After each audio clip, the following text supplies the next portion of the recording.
दो लड़कों ने कायरा को ढेर सारे पैसे दिए और एक दिन के लिए उसे अपने घर ले गए। लेकिन जब उसका तीसरा दोस्त कमरे में आया तो उसकी चीखें निकल गई। कभी कभी हालात ऐसे आ जाते हैं, इंसान कुछ भी करने के लिए तैयार हो जाता है जिसके बारे में उसने कभी सोचा भी नहीं होगा। रात के 10 बज रहे थे। एक एक करके लड़के उसको नोच खा रहे थे, लेकिन यह सब कायरा ने अपनी मर्जी से खुद करने को बोला था, क्योंकि ज़िंदगी उसकी ऐसे मोड़ पर आ गई थी।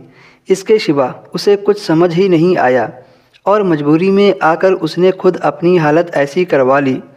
उसे अपने खुद के कपड़े नहीं मालूम थे कि उसके शरीर पर है या नहीं।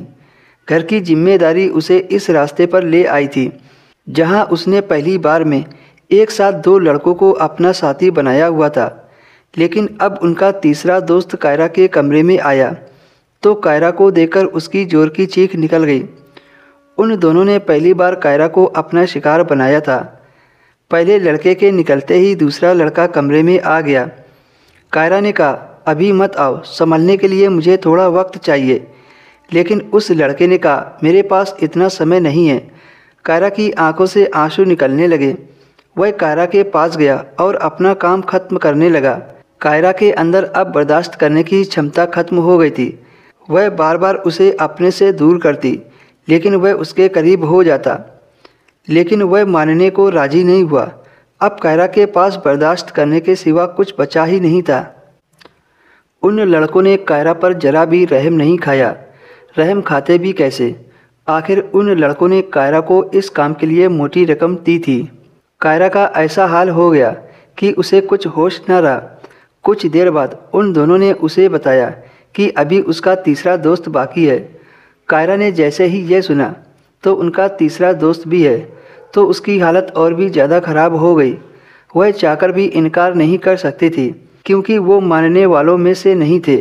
जैसे ही तीसरा लड़का कायरा के कमरे में आया तो उसकी चीख निकल गई। कायरा चीख की आवाज़ सुनकर डर गई और सोचने लगी, आखिर इस लड़के ने ऐसा क्या देखा जिससे चीख पड़ा। कायरा सही से देखने की हालत में नहीं थी, तो उसने उस लड़के का चेहरा सही से नहीं देखा था, इसलिए वह उस लड़के को पहचान नहीं पा रही थी। उस लड़के ने कायरा को उठाया और अस्पताल में ले गया। वहां जाकर उसका इलाज करवाया। जब कायरा की हालत थोड़ी बेहतर हुई तो उसने उस लड़के को देखा। लड़के को देखकर कायरा की चीख निकल गई। कायरा ने कहा, भैया तुम उन दोनों के दोस्त हो। लड़के ने कहा, मेरी छोड़ो, तुम ये काम कब से करने लगी? तब कायरा ने बताया कि घर के हालात सही नहीं हैं। मम्मी पापा अक्सर बीमार रहते हैं, उनके इलाज के लिए पैसे नहीं थे। मजबूरी में आकर मैंने ये कदम उठाया है।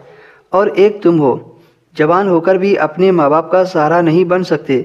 उसके भाई ने कायरा को गले से लगाया और कहा, मुझे माफ़ कर दो। आज से मैं मेहनत करके तुम सबका ख्याल रखूँगा।